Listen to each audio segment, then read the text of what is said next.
mode. Hello everyone, welcome to the webinar. This is the first in the series of iFormulate Introduces webinars, where we'll be introducing you to a series of topics in the space of 30 minutes that we think will be of relevance to everybody who's doing some formulating. We have a relatively full house today, and I hope you're all here to learn some tips about how to start designing your formulations better. And if you are, then you're in the right place. My name is David Calvert, and I'm the director and co-founder of iFormulate Limited. I'm going to be topping and tailing the main event today, which is a talk by one of our associates, Ian Jolliffe, who you can see on the screen there. Ian has over 30 years of experience in formulation at Reckitt Benckiser in formulations as diverse as hard surface cleaners to freeze-dried peptide injections. Most of his experience is centered on medicines, in particular over-the-counter medicines and gastrointestinal products. Want to make you aware that today's webinar will be recorded and a link will be sent to you all after the event. If you have any questions, please use the question functions, and we have some time at the end when we'll take a few questions. Any that we are unable to answer, we will actually take and send through as a handout later on. A little bit about iFormulate. We were a company founded in 2012 by myself and Jim Bullock, and we have over 50 years of experience in formulation in a number of industries, which you can see on the screen there. We have an extensive network and a complementary network of associates, which includes Ian Jolliffe. Our services include iFormulate Consult, where we can do business-to-business consultancy, confidential projects, troubleshooting and technology scouting, amongst other things. On iFormulate Strategic, we have helped here in the UK with the National Formulation Centre. We've also helped the Royal Society of Chemistry with looking at big data in formulation, and Scottish Enterprise also to look at their formulation industries. And this strand is really iFormulate skills. We've helped to develop, as many of you may know, the Modular Masters in Formulation Science and Technology, and we arrange and run training courses with others and by ourselves. But at this stage, without any further ado, I'm going to hand over to the main event of today, and that's Ian Jolliffe. So over to you, Ian. Thank you, David. Good afternoon, everybody. We could have called this talk Formulation for Productivity. Although I have a healthcare background, I hope that it will be relevant to formulators everywhere, wherever formulators formulate, in fact. What are our formulators trying to achieve? Well, I think there's three things. We're trying to achieve a product that meets the business brief, in particular the claims, what we're going to actually sell to people, and the cost constraints.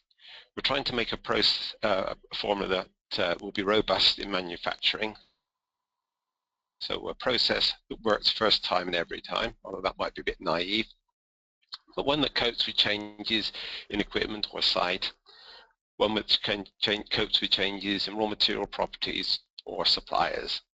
And the other thing is, the third thing is the regulatory requirements are met. So we have the right data and knowledge, and I put data and knowledge because we can't just have a pile of data. We need to be able to present the information in a way that is easily assimilated by whoever assesses it. Otherwise, they get a bit upset, and we may not achieve our goal of actually getting rapid approval of our products. And the other part of regulation is actually, if you're in an industry that's open to inspection, you want to make sure that you get through that inspection, and whether they're ISO standards or specific industry regulations. And the other sort of inspection, which we don't really want to have, are as a result of adverse reactions or accidents in use. So understanding your formula fully is important from that point of view. Next slide, please, David. So what are we trying to achieve? A bit more. The other things I think we're trying to achieve is actually an understanding and a knowledge base. And the best decisions are based on informed knowledge. And also a good knowledge base is a foundation for all new products. And all this we have to do against a background of time and resource pressures. So we need to improve our productivity. Here in the UK, the government is talking a lot about UK industry productivity as we lag behind several other countries like the US, France, Italy, and a couple of other ones. And in fact, we're 30% behind France. And the feeling is, from one commentator, was that actually we're not failing in our ability to do research. It's actually turning our ideas or the research outcomes into products that people can buy. And that's where I think formulators have a key role. Next slide, please. So what are the possible consequences of a loosely or unstructured development process? Well, you can have late-stage product failure and missed launch dates, and you probably all realize that that isn't good for business, is not good for the customers, and when it comes to your annual appraisal, probably isn't good for you either if you don't meet them. And these can be things like where something won't be processed reliably, doesn't quite meet the claims that you've told the Tesco's or whoever it is that you're going to be able to make on the product. Or quite frequently, costs are very optimistic at the beginning of a product and end up too high at the end. And the other thing is you would have no flexibility or limits flexibility. So with lots of business rationalization going on at the moment, there are changes in manufacturing site and changes in process equipment, and you need to be able to make sure that your products will run will cope with these changes. You know, a crude example is, what do you do if it only works one piece of kit and that breaks down? You know, you're in trouble. And also the starting material changes. So quite a few changes in supplier site as many manufacturers switch their sites to Asia, where they can actually make things cheaper. But that brings about sort of subtle changes you don't always realize, maybe minor changes in crystal habit or something like that. And we're all looking for cheaper suppliers all the time to keep our cost constraints. So the whole thing is a big Jenga, really. So we need to actually do it in an ordered way. Next slide, please. And these are some other consequences. So when you're excuse me, when you're designing a new formula, a new product, sometimes you have to invest in new equipment. And if you buy the wrong stuff, you don't usually get the opportunity to buy it again, and you have to make do with what you've got, which isn't ideal. And the other thing is, you might be forced to do more testing. If you've made a product that doesn't work every time, you might have to be put more testing in, and that, of course, that's an overhead on every batch of it that's produced. So again, the production guys aren't going to be too happy to do that. I don't know about you, but I've always thought that R&D people were meant to be inventing new products and developing new products, and to me that's always the exciting bit. So if you have a product that needs nursing and the production manager rings you up and says, oh, this won't work, it's your product, please come and help me, and you spend the next month doing that, you get sucked into a program where you aren't actually doing the exciting new stuff, you're just troubleshooting. So for your own benefit, it's often good to make sure you get a good product. And finally, well, you know, as people move around, a lot of people move around from different roles nowadays, there's a chance to lose expertise and experts. And one of the things is the loss of understanding and rationale of how and why a product was developed in a particular way. So again, the production guys say, oh, well, we don't need to mix that long, it looks all right. Usually after 20 minutes, and the instruction says 30, we'll knock it back to 20, or we'll just change the order of adding it because it means things are a bit quicker. And then everything goes wrong, but no one can quite remember why. And so there's a whole lot of work needs to be done again. So we're wasting time starting from scratch. Next slide, please. So there's various structured approaches in different industries, and the healthcare pharmaceutical one is quality by design, which is sort of embodied in ICH Q8 mainly. Medical devices have their design controls and EU guidelines. Engineering has the design from manufacture techniques, and there's a whole ISO 9000 family that sort of fit across most industries. And I guess eventually, you know, there's the Six Sigma, although that's a process capability, but that's really, I guess, in production. But you know, as R&D people, we need to be conscious of that. Next slide, please.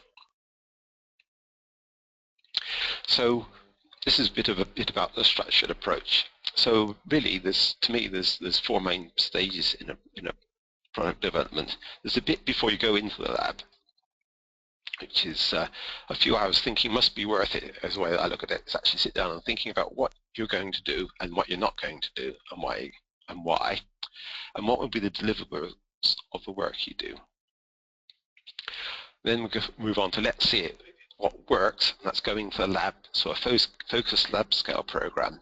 And this really should be maximizing knowledge and information from the experimental work you do. It's a foundation, and it should be focused to minimize the amount of work.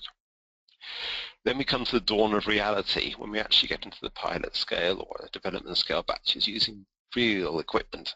And this is actually designing the process, qualifying it or beginning to qualify it, and understanding what the options are to make it a really good process.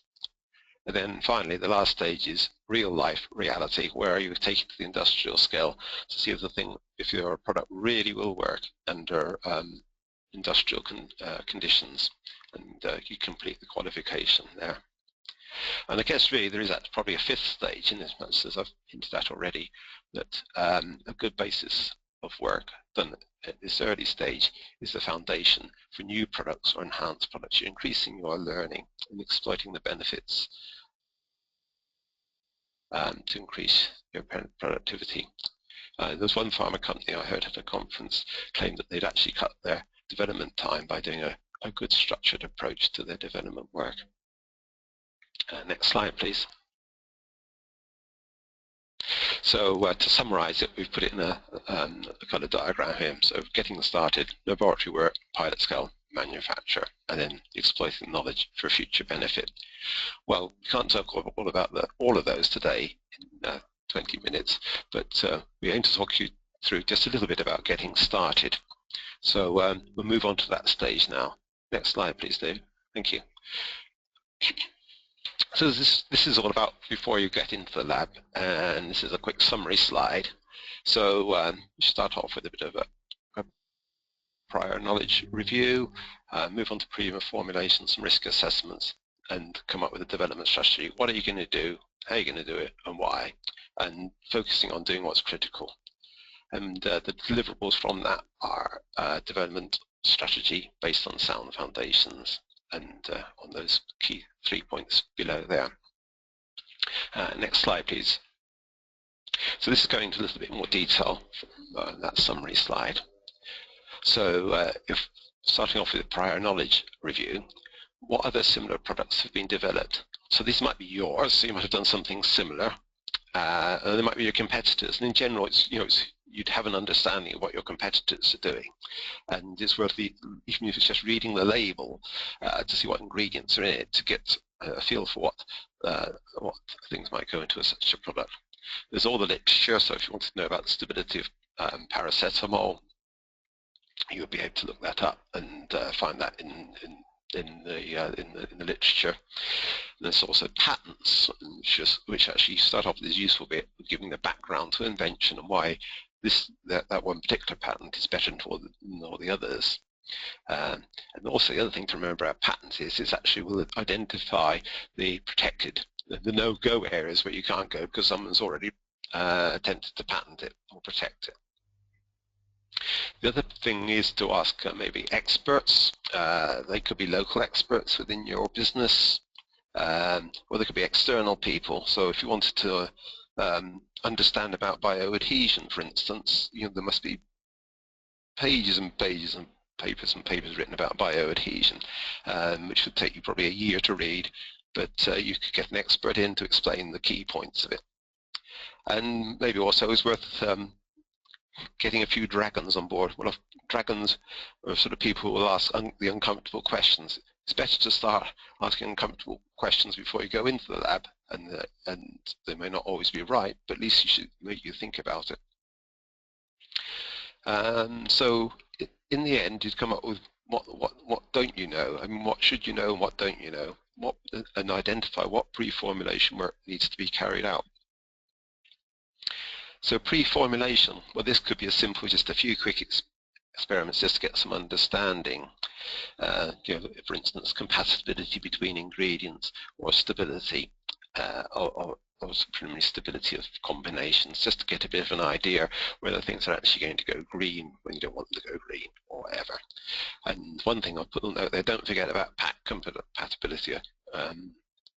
From my experience, quite a few products fail due to the pack not giving enough protection, or actually interaction with the pack ingredients themselves, either through products leaching into them, or from nasty things coming out of the pack, sending the product off. So these are simple tests, and they are worth spending the time doing and looking at it carefully. And somewhere I got this quotation in my mind that a scientist's job is to observe, which I think is very, very true.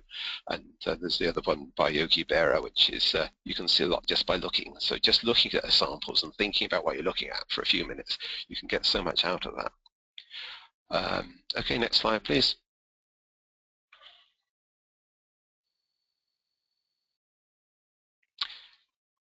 Next slide, please. Oh, yeah.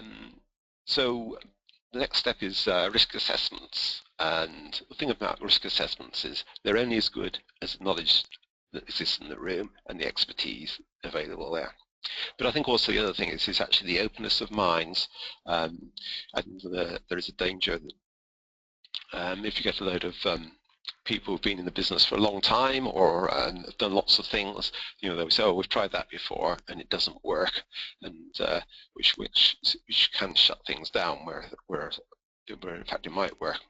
And I think it was Trevor Jones who used to be at the Wellcome Foundation, head of research there, who said, beware of the aged pragmatist, but listen to what they have to say. And that's very, very true. So it's worth listening to that as a sort of warning light, but not necessarily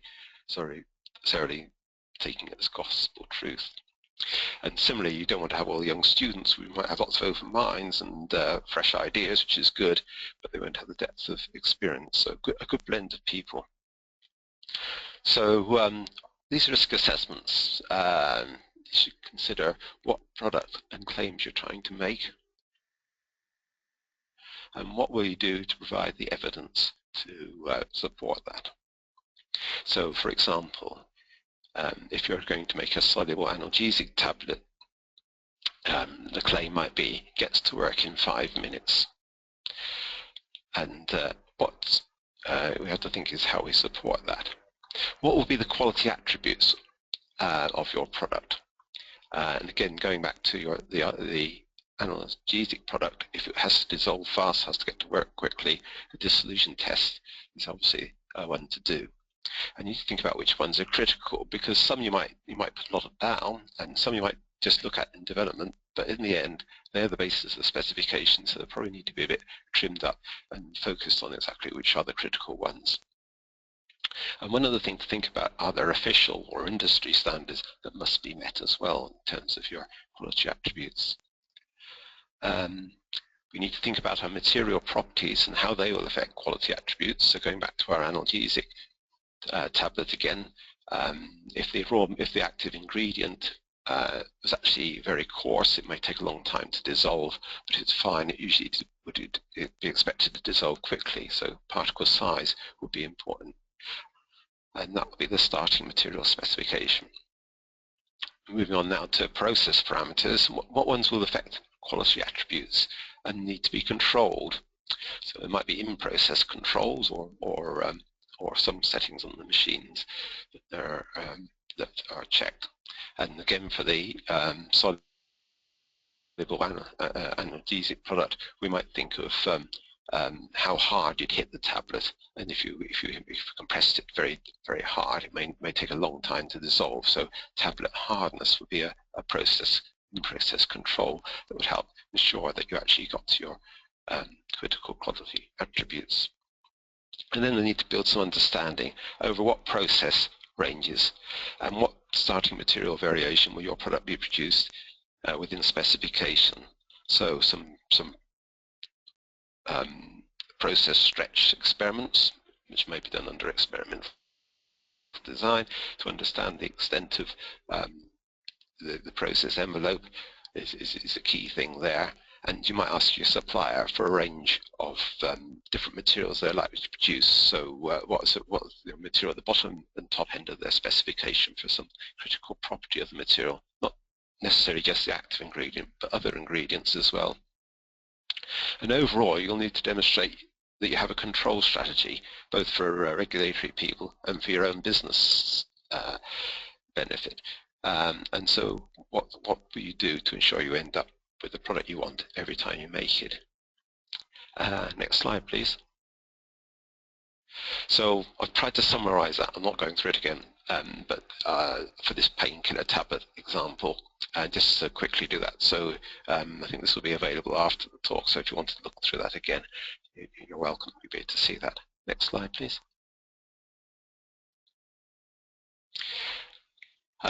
So at the end of this, we come up with a development strategy, and what are you going to do, how are you going to do it, and why? And that's all based on your risk assessments, some good thinking that's gone behind it to develop exactly a focused list of activities to ensure you achieve your goal. Focus on, and so in terms of getting an efficient way of doing this and achieving high productivity, you need to focus on what's critical and use design of experiments wherever you can. Next slide, please. So the deliverables from this getting started stage, if you like, is a development strategy based on sound foundations of prior knowledge and some preliminary experiments. And you might go back having done a few things, and so actually we'll go back and do that again. And you've risk assessed to focus on the essentials. So you've considered the risks are considered and thought through from your starting materials through the process, design to an industrialized marketed product. And you need to justify your risks and or the reasons for not looking at things, the reasons for looking at things, so it ensures regulators that everything's under control and the basis for your control strategy. And as I've mentioned, design of experiments is actually a very useful way to getting lots of this information. So altogether, taking all these things all together, you should get increased productivity from your R&D operation. Next slide, please. So what can go wrong? And so there, I'm sure we can all think of a few, but one on the top of my head is actually, I've got a new product to develop, and I know we use that formula base that we used before, and that will save us a lot of time. We'll just use it, but ignoring the fact that maybe the active ingredients don't have the same stability profile or a different flavor or something like that, so it's not actually compatible. But you often find that out after it's been stored on stability for a few months, which is a bit late. So you have these incompatibilities, and then you think about it and think, well, actually, if I mix up into several different parts and keep some of the interacting particles separate, maybe I can do that by changing the process, and maybe that works okay. Maybe you can get your development stability running nicely with that.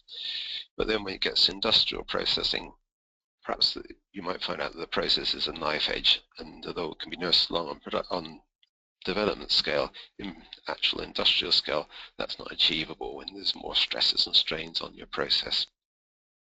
Next slide, please.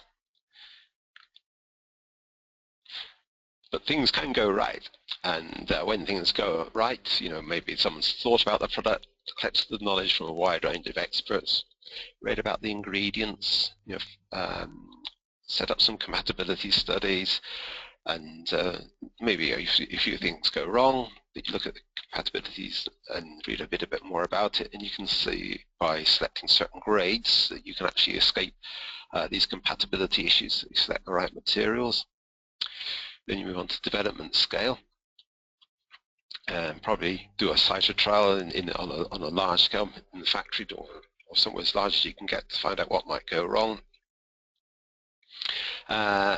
Find out the critical process points which you need to look at, and then use design of experiments or some other way of organizing your work to find the process envelope.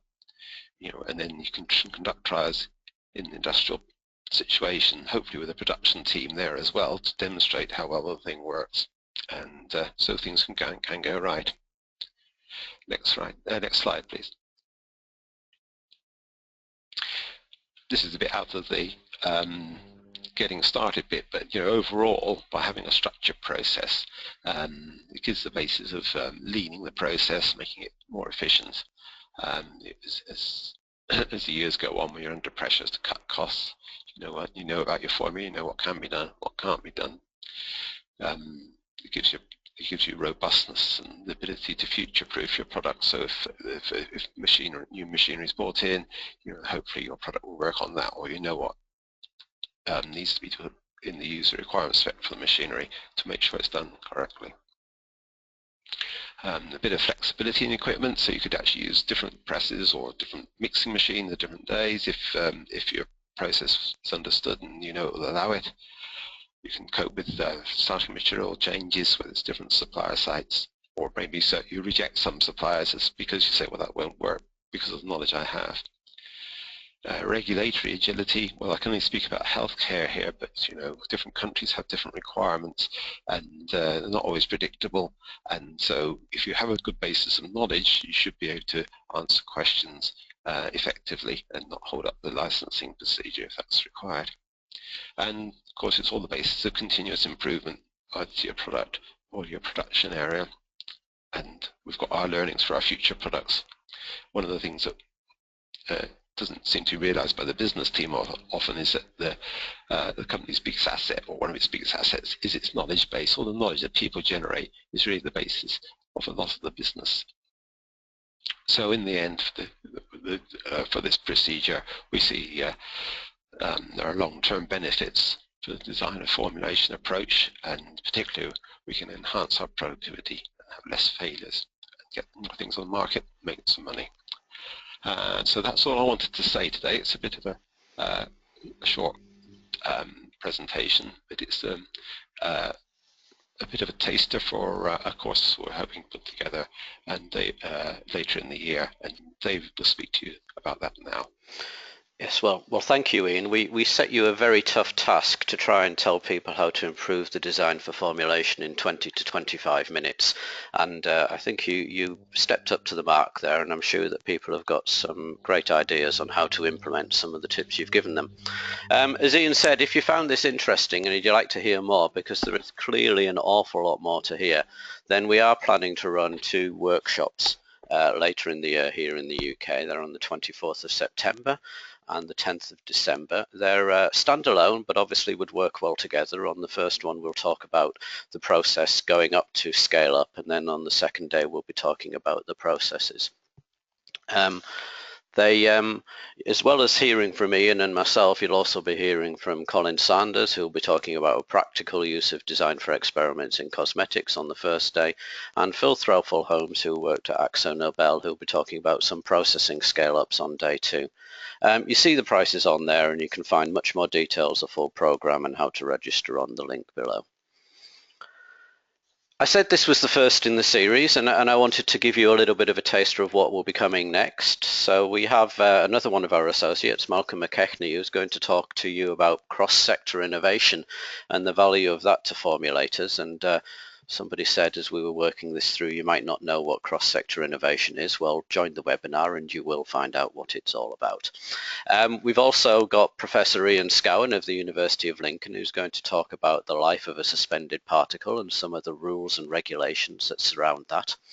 As you've registered on this webinar, you will get details of the dates and times for both of those to register, but if you want to learn more about iFormulate, the web address is on there, or you can send an email to info@iFormulateBiz, be it about training or be it about any consultancy projects that you may wish to talk about, and we'll get in touch with you straight away. We set ourselves a tough task. We're just about at the half an hour. We have some time if people would like to post a question via the questions panel, or if not, they can use the similar email address to send them through. So if anybody does have a question, please can you actually post it on the question, and we'll try and answer it as quickly as possible. I'll wait and see. We'll give you a minute to type away. If not, then we will end the webinar as we promised at 1 o'clock. I just see there's one question come through. Let me just look. So this is for the this is for Ian really, and I'm going to read it through. For the planning and tracking of the development of a formulation, would you recommend any software for tracking all the development work? Or if not recommend, do you think software for this could be used effectively to help develop your formulation? Ian? I'm not aware of any software, but it sounds a great idea, and companies tend to develop their own systems for recording things. And I think there's obviously an opportunity for someone there, perhaps, if it doesn't exist. One thing actually, if there's a way of recording all this, you can record decisions, and the decision record is always very useful, actually understanding when you have a long-lasting project why certain things were done at certain times as the team composition changes. Yeah, I think that's important actually, to record all the things through the process in some way or another, and you can obviously use different ones there. I have another question, Ian, here, which says, what is more important to improve our productivity? Follow our intuition or base our minds on facts and data? It's from a young scientist at Capsugel. Ian? Well, I have to say facts and data, because you need to use that. I always think that formulators have a bit of a creative side to them as well. So in terms of sorting out problems, there are creative aspects of that. But I think you need to have some data to prove that. And if you go along just thinking, oh, I think that feels good, or that feels the right way, without any structure, you might be all right, but you might end in disaster. And I think you need to have facts and data really to base decisions on wherever you can. I think I would agree that the only area I would say that's potentially there on intuition is people think of numbers as being data, but sometimes what you observe, and you mentioned it yourself, sometimes observing things with your eyes is very, very important during the early stages in any case. So I think there is some case for the inventive side of formulators. Okay, we've come to the end. We promised we would get you away by 1 o'clock, so I'd like to thank you all for your attention, and we hope to see you again at a webinar sometime in the autumn. We wish you a pleasant summer break, and thank you all for coming. Thanks very much. Bye-bye.